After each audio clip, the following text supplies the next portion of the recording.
Hello साथियों, आप सबका स्वागत है ठाकरे क्लासेस में। तो मैं आज आपके लेके आया हूँ रुक्मणी प्रकाशन की द प्लेटफॉर्म बुक, जो किसी भी इलेक्ट्रीशियन की जो भी एग्जाम होती है उसके लिए बहुत ही महत्वपूर्ण बुक है। तो दोस्तों, मैं आपको ये बताना चाहूँगा कि जैसे कि आईटीआई में सब लोगों ने सब चीज़ तो पढ़ा ही है, लेकिन क्या होता है समय के साथ उसको रिवाइज नहीं करने से अपन क्या होता है भूलते जाते हैं।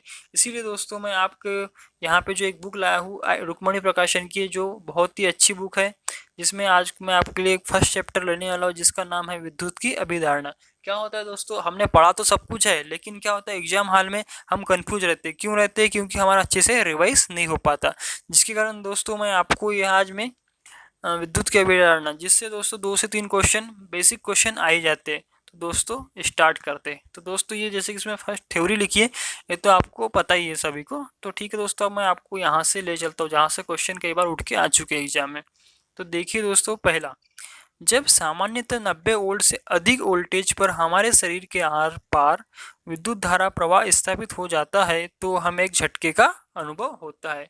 तो विद्युत धारा 100 मिली एम्पियर है, ठीक है। यानी वो बोल रहा है कि जो 90 वोल्ट से अधिक का वोल्टेज हमारे शरीर के आर पार अगर प्रवाहित होता है तो हमें क्या होता है, एक झटके का महसूस होता है, ठीक है। नेक्स्ट देखते हैं, उपरोक्त कारण से जो जलयान होते थलयान होते हैं या वायुयान आदि में जो सप्लाई वोल्टेज होती है वो कितनी रखी जाती है, 110 वोल्ट रखी जाती है। ये क्वेश्चन दोस्तों कई बार एग्जाम में या फिर किसी भी इलेक्ट्रिकल एग्जाम में पूछा जा सकता है और पूछा भी जा चुका है, इसीलिए आपको इसका आंसर करना 110 वोल्ट रखा जाता है, ठीक है। किसी व्यक्ति को लगा झटका इस बात पर निर्भर करता है कि विद्युत धारा की कितनी मात्रा कितने समय तक उस व्यक्ति के शरीर से प्रवाहित हुई है। अर्थात यदि 10 मिली एम्पियर की धारा 3 से 4 सेकंड तक प्रवाह हो जाए तो व्यक्ति की क्या होती है, मृत्यु हो जाती है।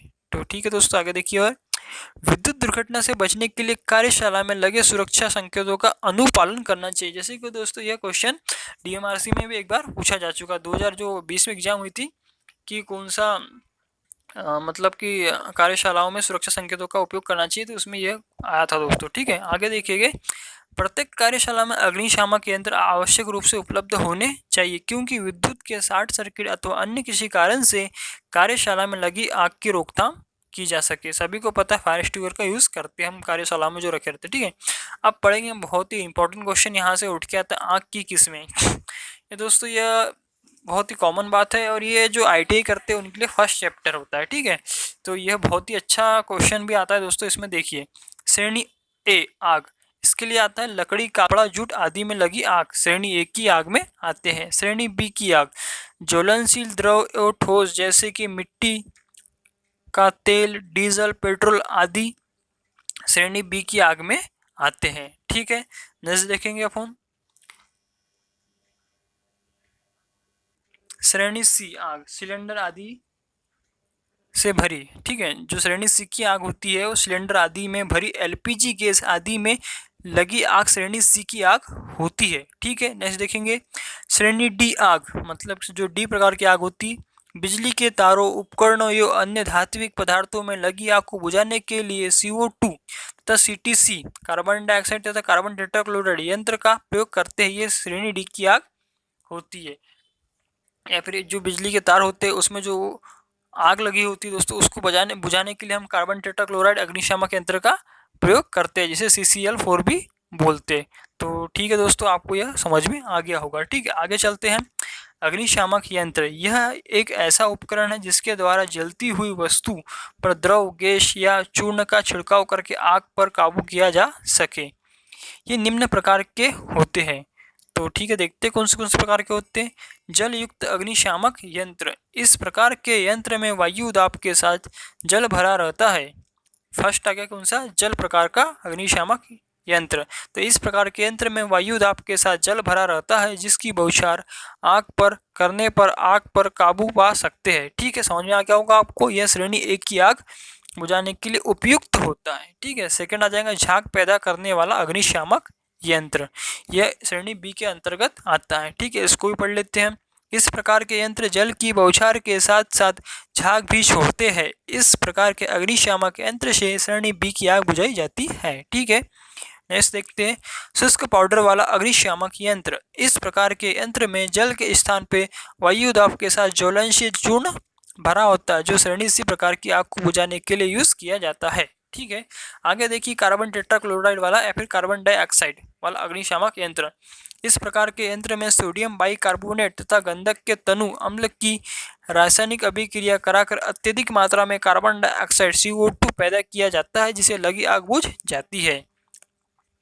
जिसे दोस्तों श्रेणी डी की आग बुझाने तथा वैद्युतिक तारों में लगी आग को बुझाने में यूज किया जाता है। ठीक है, नेक्स्ट देखेंगे पांचवा कार्बन टेट्राक्लोराइड, वही है दोस्तों, उसका मिक्स है दोनों। ठीक है, पांचवा इसमें देखिए इसने कार्बन टेट्राक्लोराइड वाला अग्निशामक यंत्र। ठीक है, इस प्रकार के यंत्र में कार्बन टेट्राक्लोराइड CCl4 अथवा ब्रोमोक्लोरोडिफ्लोरोमीथेन नामक द्रव वायु दाब के साथ भरा रहता है। दोस्तों यह मोस्ट इंपॉर्टेंट क्वेश्चन यहाँ से पूछता है, कार्बन टेट्राक्लोराइड अग्निशामक किस प्रकार की आग को बुझाने के लिए, तो इसमें आ जाएगा वायु मतलब जो हमारा तार होते हैं, जो बिजली के तार होते हैं, उसमें लगी हुई आग को बुझाने के लिए यूज किया जाता है। ये मोस्ट IMP क्वेश्चन दोस्तों कई बार एग्जाम में पूछा भी जा चुका है। तो यह अग्निशामक यंत्र सभी प्रकार की आग बुझाने के लिए, और इसमें ये मतलब बहुत ही इंपॉर्टेंट दोस्तों, ये अग्निशामक यंत्र सभी प्रकार की आग बुझाने के लिए भी प्रयोग किया जाता है। ठीक है, अब इसमें आ जाएंगे कि स्मरणीय बिंदु दिया है, जो मोस्ट फैक्ट होते हैं। अर्थ में नमक कोयला जल डालने से वहां के आसपास की भूमि में नमी बरकरार रहती है। जैसे क्वेश्चन DMRC में एक बार क्वेश्चन आया था दोस्तों कि अर्थिंग का प्रतिरोध कैसे कम किया जा सकता है, तो उसमें आंसर आ जाता है नमक कोयला तथा जल डाल के जो अर्थिंग प्लेट होती है या फिर अर्थिंग जो पाइप होते हैं दोस्तों, उसका जो आसपास की जो जगह होती है उसमें अगर ये चीज डालेंगे तो उसका जो रेजिस्टेंस वो क्या हो जाएगा, बहुत ही कम हो जाएगा। ठीक है, अर्थिंग दो प्रकार की होती है, प्लेट अर्थिंग तथा पाइप अर्थिंग। तो दोस्तों इसमें मैं आपको बताना चाहूँगा, जो प्लेट अर्थिंग होता है उसका जो साइज होता है दोस्तों, जो गैल्वेनाइज्ड आयरन की अर्थिंग दो प्रकार की होती है, प्लेट अर्थिंग तथा पाइप अर्थिंग, जिसे गैल्वेनाइज्ड आयरन पाइप या प्लेट होता है। तो आपको मैं जो गैल्वेनाइज प्लेट का जो साइज होता है वह बताना चाहूँगा दोस्तों। ये मोस्ट इंपॉर्टेंट क्वेश्चन जो एग्जाम में कई बार पूछा जा चुका है। इसके लिए हो जाएगा दोस्तों 6.36 गुणित के 60 mm। ठीक है, और कॉपर जो प्लेट होती है दोस्तों उसका साइज, ये मैंने आपको जो अभी पहले बताया गैल्वेनाइज प्लेट का साइज, एक बार फिर से सुन लीजिए। गैल्वेनाइज प्लेट का जो साइज होता है 6.36 इंटू 60 mm।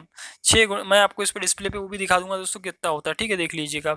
कॉपर प्लेट का साइज होता है 3.18 इंटू 60 mm। तो दोस्तों ये याद रखिएगा, मोस्ट इम्पॉर्टेंट साइज है। ठीक है, एग्जाम की दृष्टि से बहुत ही इम्पोर्टेंट है। BHP का पूर्ण रूप है break horse power. 1 kilowatt hour बराबर कितना होता है, 860 किलो कैलोरी होता है। अब दोस्तों इसका नहीं क्वेश्चन ये भी एग्जाम में कई बार पूछा जा चुका है, भारत में संचारित विद्युत धारा की फ्रीक्वेंसी कितनी होती है, तो ये कितनी होती है, 50 हर्ट्ज होती है, जैसा टॉलरेंस कितना होता है, ±3% होता है। कोई वस्तु सुपर कंडक्टर कहलाता है जब उसका प्रतिरोध 0 हो जाएगा।